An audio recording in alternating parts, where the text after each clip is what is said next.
You alright guys, Clinicality here, back with another player review. Today we've got Gignac's hero card that he earned himself from scoring a bicycle kick against Chiapas in Tigres' 1-0 win last weekend. As you can see, this is the team that we built around him. We went for a majority French team with a couple of Premier League players in there, and the team actually played quite well. I did enjoy using it, and I would recommend this team to you guys too.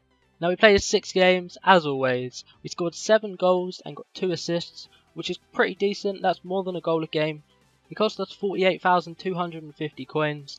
He goes for around 40k on Xbox and 35-ish k on PlayStation at the time of making this video, which is actually not bad for a hero card, to be fair.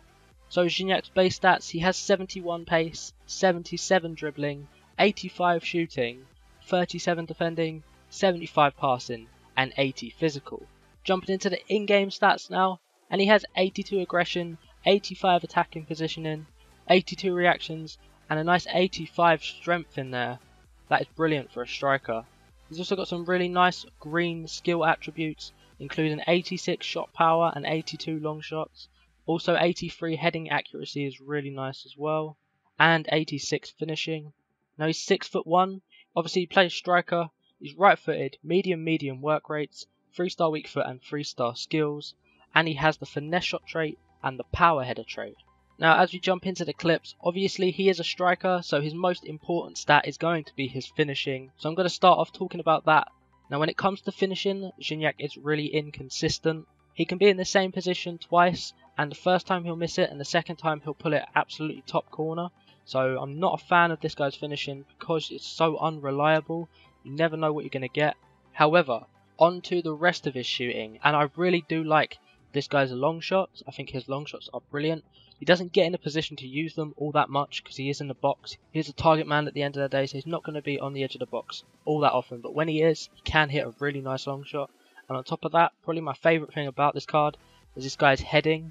Now I really do love this guy's heading. A lot of the time he'll peel away from a defender and find space inside the box to get a free header, like you see in this clip here.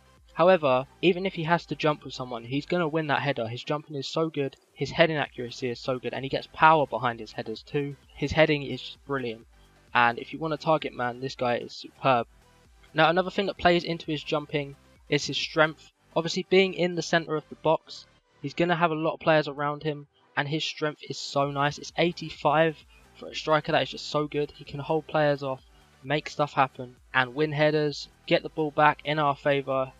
Now onto his passing. He is a striker, so he's not going to be playing an awful lot of long passes. However, his short passing feels really good. Makes every pass that he needs to. Pretty much well-rounded passing stats. They're nothing special. He's not going to be playing these long balls across the pitch, but there's no need for that. I did occasionally find him out on the wing. He has this tendency to go out onto the left wing, and so occasionally I did have to cross the ball. When he did need to cross the ball, he was able to. Obviously, you don't really want him to be. You want him to be on the end of it, heading it in the back of the net. And that does kind of bring me onto his positioning. As I say, that was a bit of an issue. He did seem to go out on the left, and occasionally he wouldn't be where it needed him in the middle. And it did get a little bit frustrating at times when you're trying to look for him in the middle of the pitch and he's just standing out on the left wing. His dribbling is okay. It's nothing special. For a big man, it's okay. Like, he can turn with the ball. He can do first time fake shots. Stuff like that. It's not bad. However, he does only have freestyle skills, which again is not ideal. It does make getting past players a little bit tough. Now he's also slow, which means you can't just run past players either. So in a situation where you've got to try and beat a player, you have to be quite inventive. Try to outplay the opponent because he doesn't have skill moves and he doesn't have pace. So one-on-one it is tough to get past. On top of that, he only has freestyle weak foot, which is a bit of a downfall. Sometimes there is no space to get it onto his right foot and you have to hit it with his left, and it's not very good. So overall I'm not too happy with the fact that he only has freestyle weak foot. Right, so over the 6 games, he picked up an average match rating of 8.1, which is okay. It's pretty good. It's not incredible, but it's alright. Right, so his pros are his short passing, his long shots, his heading, his jumping, and his strength. Right, now onto the cons. He's very slow. He only has freestyle skills. His freestyle weak foot isn't very good. And his finishing is really inconsistent. I did enjoy playing with this card, especially when he was in the middle of the box, causing problems, and so for that reason I will give him a 7 out of 10. He is not my kind of player. I don't usually play with a target man. I like to play with small agile players and just do quick passing and make my chances that way. I'm not a big fan of crossing the ball. However, if you are, this guy is definitely for you. His heading is so good, his jumping is so good, his shooting all round is really, really nice. And maybe his finishing for you will be really good. It was 86 on the card, so I'm sure it will be good for some of you. For me though, he's not my ideal player. Now he's not too expensive, so a lot of you can go and try this guy out. If you are a fan of big strikers who can head the ball, go out and pick this guy up, and I think you will enjoy him. As always, if you do, let me know down in the comments what you think of him, whether he performed any better or worse for you. Always enjoy seeing that.